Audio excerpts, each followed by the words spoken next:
Okay, here it is, time for a layout update. I'm sure a lot of you have been waiting to see. I'm having difficulty with you, so pardon my shaking with the camera here. I'm trying to do the best that I can.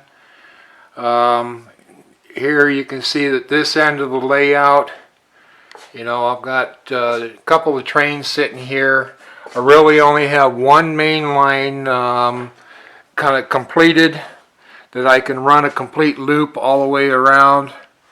But up here are the 4 bridges that I had put together, that I had shown pictures of. In the background you can see that I've got my passenger station is all back there. There's the operating freight station, 132 passenger station with 6 of the 157 station platforms. There's a better view of the bridge. You can see it a lot better. Total of 8 foot in length.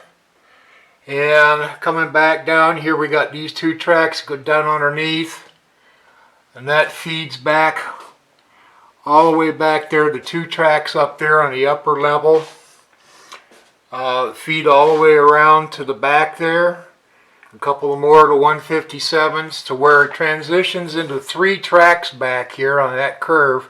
There are actually 3 tracks that come around there.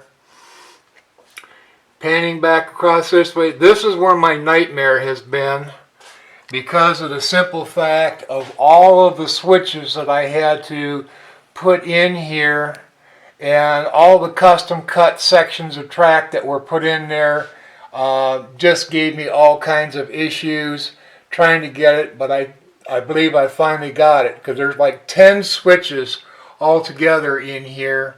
So that was a bit of a project to get completed.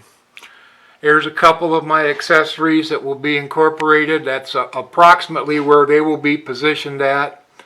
The main lines continue on with 3 tracks on around here. Granted, you can only see 2, but there's the 3rd one, because the back one drops down and comes on around this way.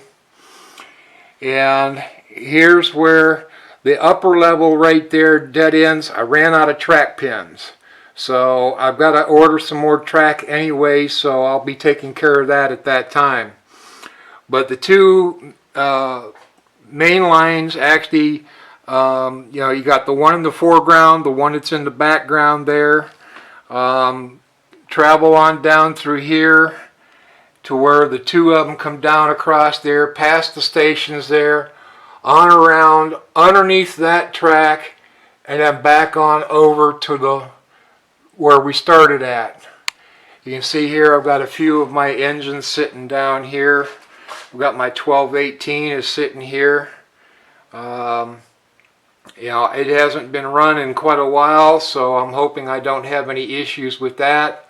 There's my 2341, the Jersey Central, a post-war model. Of course, I got my snow plows out there, my Schnabel car.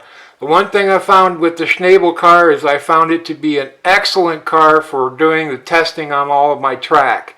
It seems to be highly sensitive to any bumps and kinks in the track, and so I've been using it to test all my track with.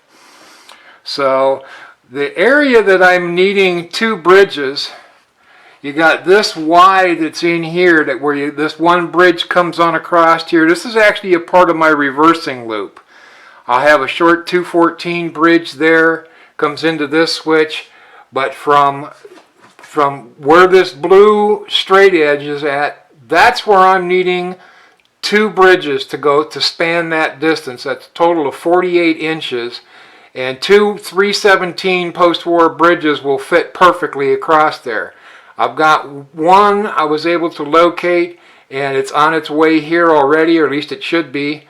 And so I'm still looking for one more bridge so that I can complete that connection. And then again right here just over the transformer, because the transformer won't be sitting there when I'm done. But where the transformer's at there, just above that, there will be another 214 bridge, which will then complete the upper connection of my main line. You can see I've got my coal ramp is down in there. I've got a ton of accessories. If any of you have seen my photo album that I have on Facebook, you will note that there's an awful lot of my accessories that I have on there. That doesn't even begin to show the number of accessories that I have. So from here, let's get some trains running.